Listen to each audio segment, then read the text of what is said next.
listeners. You can hear them shouting back. There they go. Yay! Look at that. We've got listeners. Yay! Hello, listeners. Hi. Welcome to... Except, I'll just say, if you're the one that didn't shout back, right? You were the only one. Everybody else did. All around the world.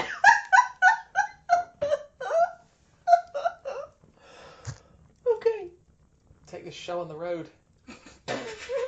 Book arenas. Arenas. All right, pubs. Yeah. All right, tiny pubs. Working men's club. Back rooms of pubs. Darby and Joan. You see, even the cat was shouting back. This is our support act. Yeah. Just arrived in the nick of time to record. Come on then, if you're coming up. Mate, we're headlining here. Hello. There we go. Cat on bench. So we now have a cat on the bench. We have lovely listeners around the virtual campfire. It's time for our part the second of Thor and Loki's journey to Utgard. With human boy child and human girl child. With human boy child and human girl child. And they've been standing at the gates of Utgard for 2 weeks. They have. They've been very patient. Tapping their toes, looking at their watches. Waiting for us to come back. Yeah. Hi, we're back. Let's Hello. go. Let's so do before we start... Let's do it. Let's rock. Born to Rune? Born to Rune. I'm sorry. No, you're not. For a minute there, I'd got what's his name from. Oh, hello. What's his name from? No, don't drink the mead, cat. Come here, darling. Let's get off the table. What was his name? The Berser? the stone guy from Ragnarok. I don't know. The one who tried to do a revolution, but he didn't print enough pamphlets, so nobody showed up. He was glorious. He was utterly glorious. I don't know why I suddenly got him in my head. There you go. Okay. It's one of those heads. What can I say? You were going to introduce ourselves, weren't you? I was going to introduce ourselves quickly because we've got a second half to do, people have been there and waiting and doing everything. Yeah. So, quick introductions. I'm Suzanne Martin. I'm a UK ambassador for Tech, which is the Asatru community. Yay! And I'm Kate Martin, who isn't. I am currently a coffee-powered druid. There might possibly be a spot of rum in it as well. Oh boy. And this, by the way, I thought we were going to get a meow out of her then. Maybe if I prod her a bit. No, that usually works. It does. Never mind. Anyway, if you can hear the cat's broken, if you can hear shuffling and scrabbling and various sort of weird noises, that's probably the cat. It is. There she you go. Hello. So, now we've done some introductions. We left our gallant foursome after travelling from Asgard through Midgard, left at Albuquerque to Utgard over the sea into the forest, and then they met Skrymir. They did. And they had all manner of fun and games. Correct me if I'm wrong, because, I like to know who in the story is. Mm-hmm. I'm very old-fashioned in some respects, and I like to know who in the story is the goodie and who in the story is the baddie. And while there is a fashion, amongst certain certain stories to kind of haze that over a little bit, make it a bit more blurry. That's kind of your enjoyment. Nice grey character in the middle. I go with that. I appreciate, because I relate to that. I can kind of get into that whole thing. However, for the benefit of this story, can I point out that at one point quite late on in the last episode, our hero, or one of the four of our heroes, one of the two major Thor heroes, and Loki and Thing 1 and Thing 2. One of our heroes, and not the hero you'd expect to do this kind of thing. He was the hero Midgard deserves, not the hero Midgard needs. Wait, I've got that the wrong way round, haven't I? Never mind. Hero, Thor. Yes. Heroic Thor. Heroic Good Thor. Thor. Friend of the people. Chiseled jawline. Ta-da! Breaker of crockery. Mr. Hemsworth. Only not, obviously. Yeah. Tried to murder a man who was asleep. Yes. Because he couldn't undo the knot the guy had tied to get into a bag to get some food out. He tried to kill him with a hammer in his sleep. 3 times. 3 times! Yeah, technically 3 times. I just thought I'd mention it. Or I don't know whether you'd count those all as kind of one attempt, because none of them really worked, but maybe there was only one attempt that just happened to have 3 blows in it, or there were 3... Moving on. I don't know, I'm not a judge. Yeah, neither am I. Let's move on from that. Let's just gloss over that completely. We're going to have, like the Home Office do crime counting rules, don't they? Really? Yeah, and it's all these different like things about, okay. You've got... Anyway, it's probably not the Home Office. I don't know who does it now. Doesn't matter. The point is, I've been worrying about this for 2 weeks. Okay. And I want it resolved. Is Thor the kind of guy who gets, what's the word, hangry? Hangry. Who gets hangry enough. He is.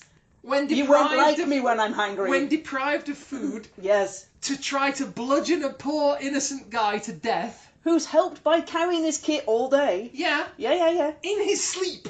Technically, yes. This bothers me. Can't tell. I might have to revise this out of my personal canon for these stories. It's like I'm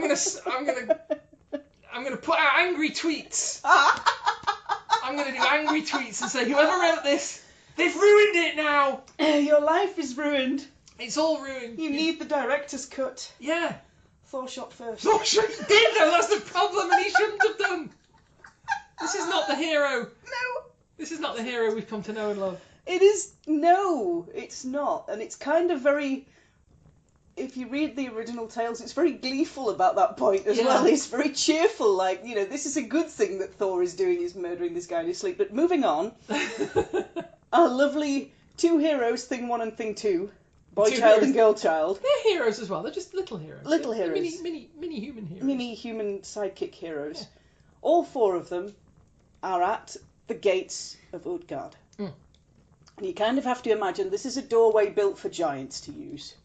And given the description of Skrimir... Yeah, and his glove. And his glove. Now, bearing in mind, this was, just to recap, this was a glove which had been left lying on the forest floor. Yeah.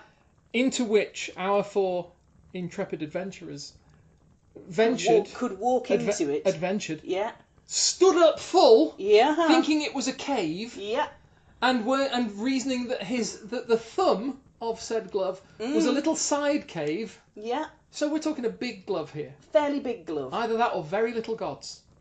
Yeah, I'll go with big glove. I suppose when gods and giants are concerned, it's all pretty much a muchness, really, isn't it? Yeah, it kind of gets a bit confusing. But, big glove, 4 of them in there, keeping in the thumb. The metaphysical scaling of deities in...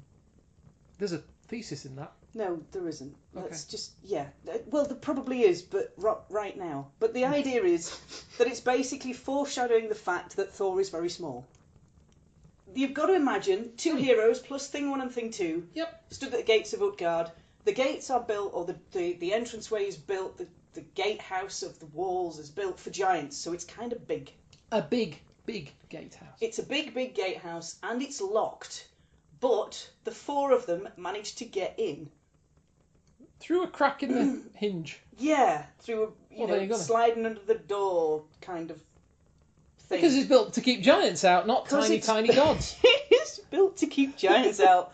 So they go in to the stronghold and they enter the Great Hall. Okay. And really weirdly, they don't get stepped on the way, because you can kind of imagine that happening. So they enter the Great Hall and they walk all the way up the length of the Great Hall. Which again, they don't get stepped on or kicked or anything else. The sentence just says they walk up the Great Hall. So they go all the way up to the Great Hall and they go all the way up to the king's table at the top end. The giant king. The giant king. And they greet him. Both king of the giants and giant king. And giant king. King and king. Yeah, there's a nice kind of kenning to twist around your brain. Yeah, good. So the giant king... miraculously can hear their voices from all the way down there. Okay, fair enough. And he's like, what's that? It's like when there's and at night when you're lying there on a hot summer night and there's critters have got in. Yeah, squeaky critter thing. That little just in the corner of your hearing, there's just like that little whine of the wings of the critter. Yeah. Must have been like that. So he basically looks down a bit further and looks all the way down. What are you? Yes, and says, am I mistaken in thinking that this little fellow is Thor? You can imagine how that goes down. He says, Thor's getting a bit of an ego bashing, isn't he? He is, yeah, but it's all good. It's a good wait for it. It's a good ego I'm bashing. waiting. So he says, what do you excel at? Because I don't let anybody in my stronghold or my halls unless they can excel or they're a master of a craft or they can excel at a skill. Okay. So everybody in here, all the giants lounging on the benches and feasting and just doing their gianty thing, are all masters of a craft or a skill, and that's why I've let them into my hall. You've got to be excel at something. You've got to excel and be a master at something. So here's where the trickster steps up, and he says, I can eat. Nobody can eat faster than I can. Now, this is interesting, because when we talked about tricksters... We did. One of the things you mentioned... Yes. And you actually referred to this story, and you said that one of the characteristics of tricksters across a lot of different mythologies... Yes. And a lot of different cultures and pantheons and so on, is that they eat. It's all with the food. They're always hungry. They're always devouring. There at the all-you-can-eat buffet, and they're all in line. It's a big thing. And this was huge, big connection. This was the example that you put up for Loki. Yes. As the trickster. As somebody who eats, and later on somebody who invents a fishing net. That's right. Yes, I remember you saying that. Yeah. So it's all to do with food. Food. Like acquiring food and eating food. And the tricks that you use to do that, the knowledge that you have to be able to do that. I would have to say, I relate. This is a good thing. Do go on. Okay. So the giant king calls forth one of his own, Logi, Logi. That's a rather similar name. Don't get them confused. Okay. So is there some reason why the names are so similar? Is there some symbolism there? Not just yet. Okay. Not just yet. But you've got, basically, he calls for servants to bring in a huge big trencher which they set down the middle of the table. Yeah. Now, you're bearing in mind, giant table, bit long. Yeah. They fill it full of meat all the way down this trough trencher, and they sit Loki at one end and Logi at the other end. That's a lot of meat. It's a lot of meat. Okay. It's a big kind of thing. So at the signal from the giant king, they both begin eating. Eat, eat, eat. It's kind of like Pac-Man, only literally like nom nom nom nom nom nom nom nom nom nom nom nom. So Loki is at one end, and he is clearing all the meat off and throwing the bones back in the trencher. Okay. And he's eating and eating and eating and speeding up and eating and eating and eating, all the way to the middle.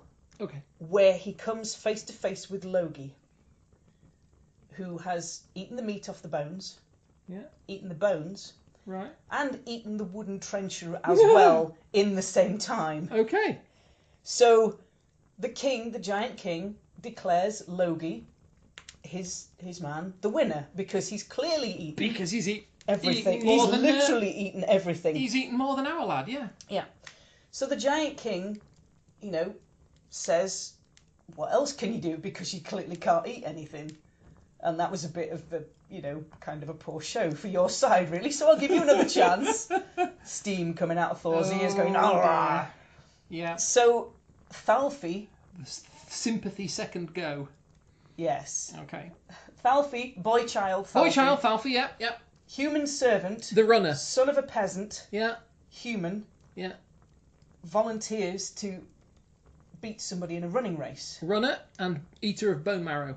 Yes. Illicit bone marrow. Dope. Yeah. Yeah. So the whole hall moves outside and they mark out a running track. Okay. And 3 times a giant Hugi runs against Thalfi.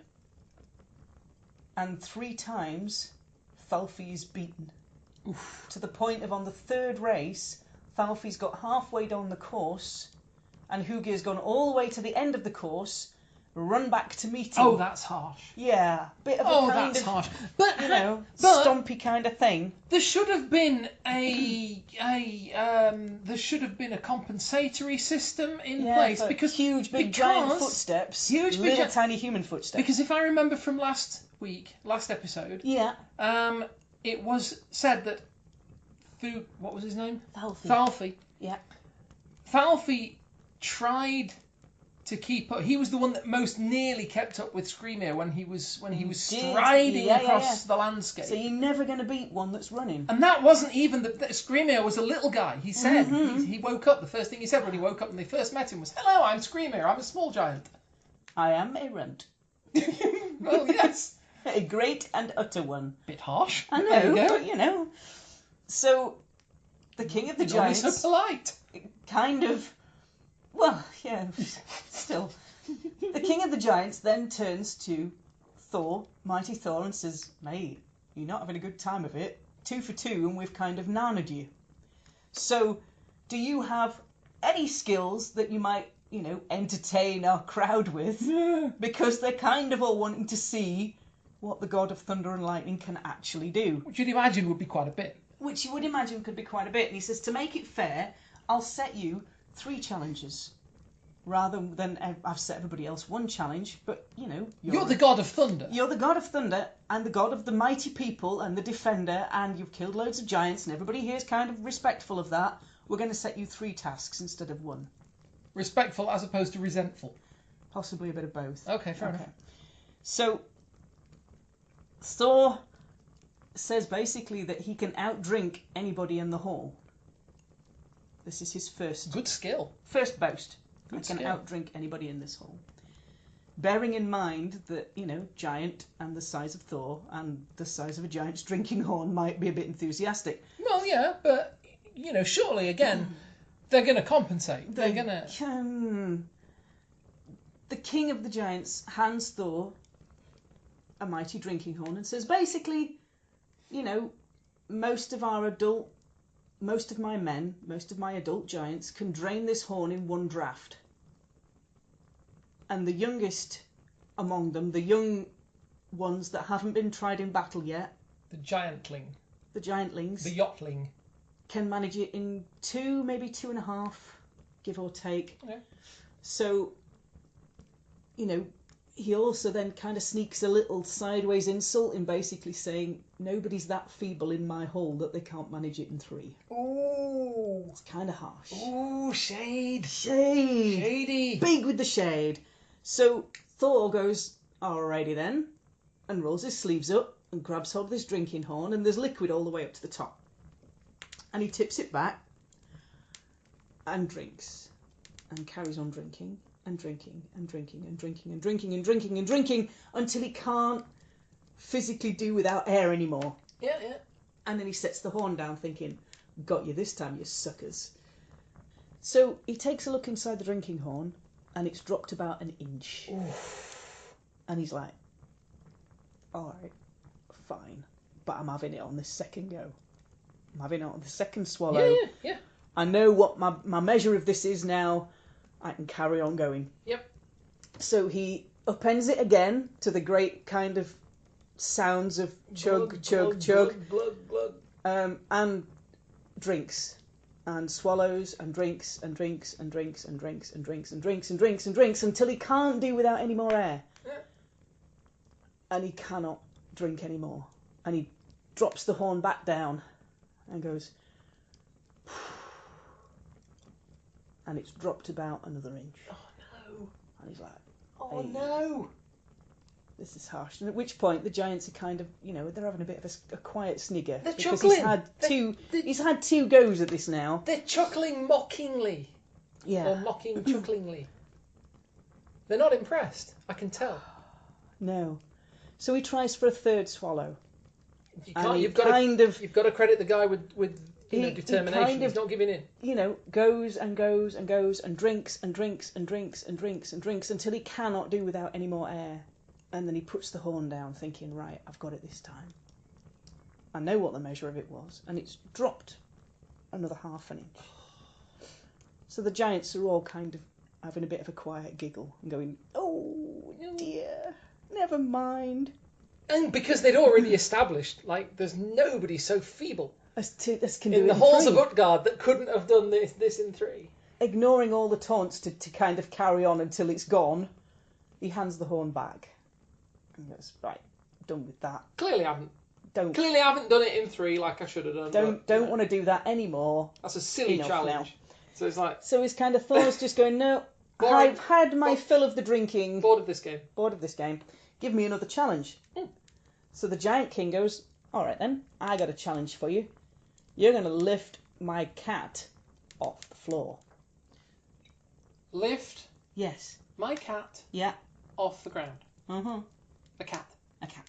Okay. You know, 4 legs, tail, meow. Like what we had earlier? Only she's gone now. Yep. Okay.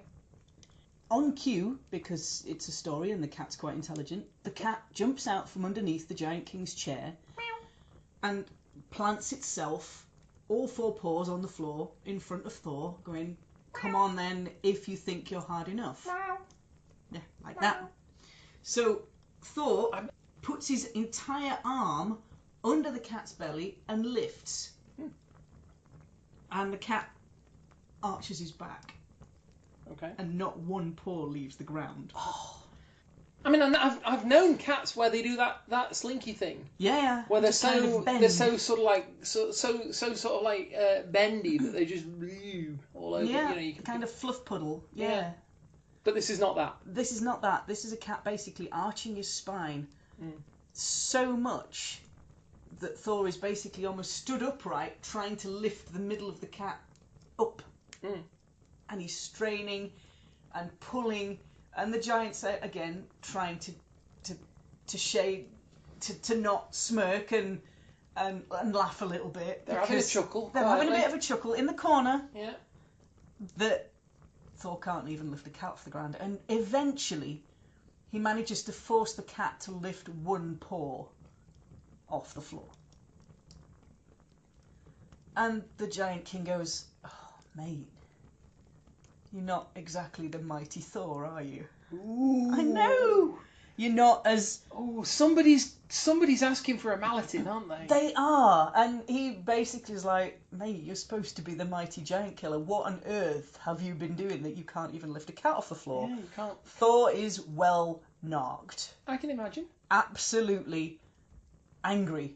And the Giant King is like, well, you know, my men in this hall are mighty, because they can all lift the cat off the floor. But mate, 1 paw? Really? You're not Harsh. mighty. Oh, this is not good.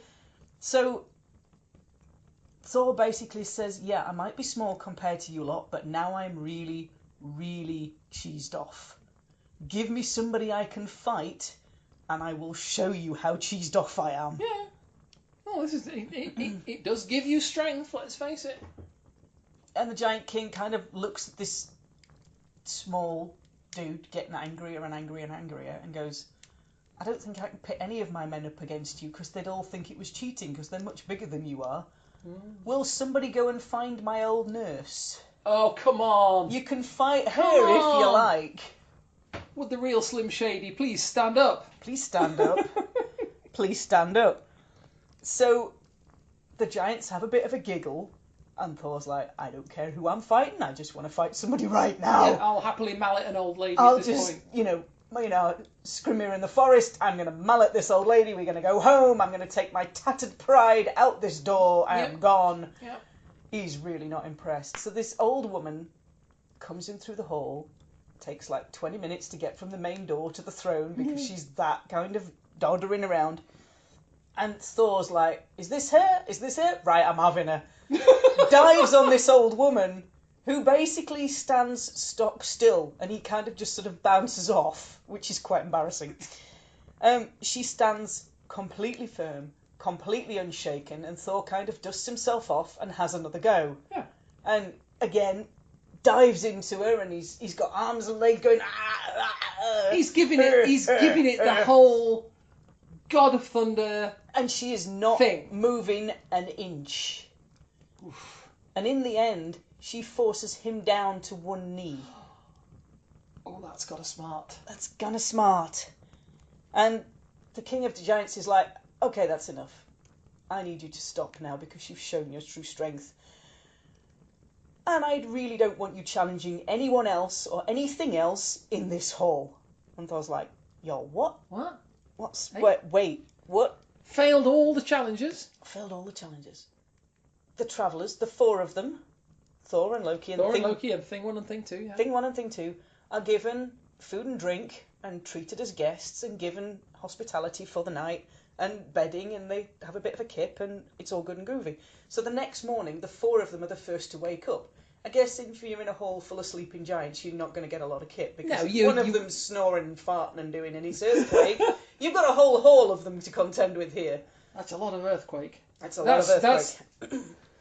That's like moment magnitude, Mjolnir magnitude scale. Yeah, not good. So the next morning, the 4 of them are pretty much up and ready to go, and the Giant King shows them every courtesy. Nobody else is awake, but he makes sure they have breakfast and places to wash, and they, asks after them and leads them through the gates of his stronghold, out from the hall, across the courtyard, through the gates. Doing all this respect and courtesy, even though they failed all the challenges. Okay. Out to the grass meadow outside the stronghold gates, and he says to them, I have to leave you here. How do you feel knowing how things turned out?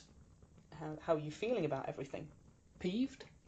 And Thor basically says, I've come off second best, and I'm not impressed. And I don't really, I'm feeling very dishonoured. My pride is dented, and I want to take my ball and go home. Well, I'm peeved. I'm kind of peeved, and I'm... I want to go now, please. Ashamed, embarrassed. Yeah, all of that. Not happy at all. Impressed. So the Giant King says, well, now that we're outside, I'll tell you the truth. You will never see my stronghold again. Okay. If I'd have known how strong you were, I would never have let you inside there in the first place. Okay. You were nearly the end of everything. You nearly undid all of my work. Do tell. He then reveals that he was Skrymir in the forest. Okay. And he used a wire and a charm to seal the bag so they would never get the knot undone. And when he slept, he was sure to place a mountain between his head and where they were sleeping. A mountain? Because he knew what Thor was likely to do in the night. Yeah. And he says, if you look over there, and they look over to the horizon, and there's a mountain, and it has 3 huge square valleys in it. Oh, crikey. And he said, those were your 3 hammer blows where you tried to hit my head.